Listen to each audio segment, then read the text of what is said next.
She called 911 and said I was an armed trespasser, with my 6-year-old daughter standing right next to me.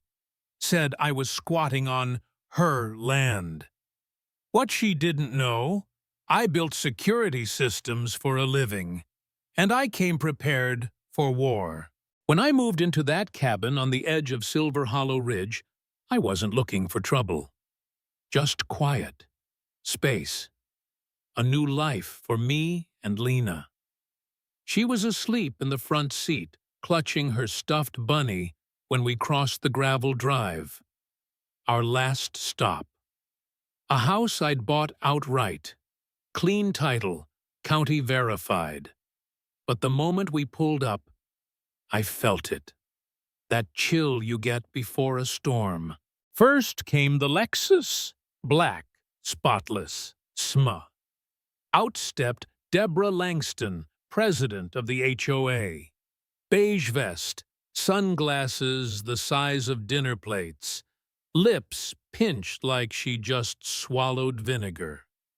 She didn't ask who I was, just barked, "You can't unload here." Claimed I wasn't on their records, said this road was HOA maintained and I needed permission. I showed her the deed, zoning map, the whole package. She didn't even look, just crumpled one page and tossed it like it was junk mail. Then she pulled out her phone. "I'm reporting a trespasser, possibly armed. He's got a child with him." That was the moment I stepped in front of Lena and told Deborah, calmly but dead serious, "You're gonna regret that call." Cops showed up quick. No sirens, but lights flashing. One officer looked fresh, the other grizzled, like he'd seen one HOA meltdown too many. I handed over every document. Clean, legal. The older cop pulled out a map from the county, then turned to Deborah and said, "Ma'am, this isn't your jurisdiction. You made a false emergency report. That's a chargeable offense." Her face cracked, just a little, but she snapped right back, said she'd block the road, claim it was HOA maintained. I smiled, pulled another paper from my folder. "County easement, public access, you just pay to plow it." That should have been the end. But Deborah? She didn't play fair. She played long. The next few days were quiet. Too quiet. Neighbors who waved on day one now looked away. Our trash can vanished. Movers canceled.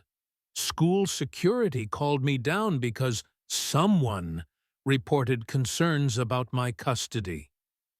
Lena was confused. Scared, even. I wasn't. I was focused. I installed a perimeter system, motion cams, thermal sensors, license plate logs. If a squirrel sneezed, I'd know. Then I started gathering. At 2:13 a.m., I caught some guy tossing a bag over our fence. His hoodie? Ridgeview Concrete. Subtle. The smear campaign was on. But the worst hit came Friday. An anonymous report to CPS saying I might be using a fake identity. That's when something in me snapped. You can mess with me, but not my kid. I paid a visit to Frank Barlow, the retired firefighter 3 houses down. He poured coffee, looked me in the eye, and said, "She's been spreading lies. Sent letters to the whole block. Even said you had PTSD. Offered some folks help if they backed her up." I left with a signed statement and a mission. I called Monica Trask, my attorney, and Nolan Greaves, a forensic auditor who could sniff out fraud in a haystack. Within days, we had everything. Fake invoices, spa treatments charged as wellness, a backyard waterfall coded as emergency landscaping. But the gold mine?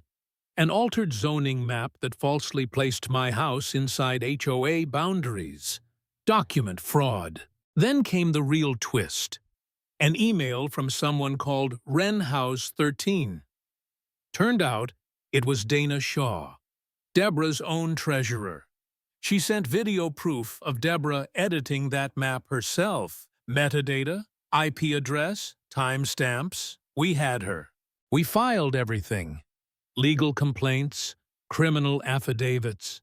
And we waited. One morning, I watched from my deck as 3 sheriff vehicles rolled into the HOA clubhouse like a damn movie.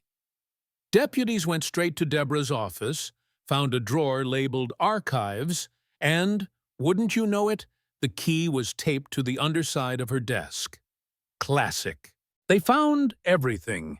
Annotated Facebook posts, loyalty spreadsheets, even a list ranking residents by pliability. Deborah had turned HOA leadership into a dictatorship with receipts.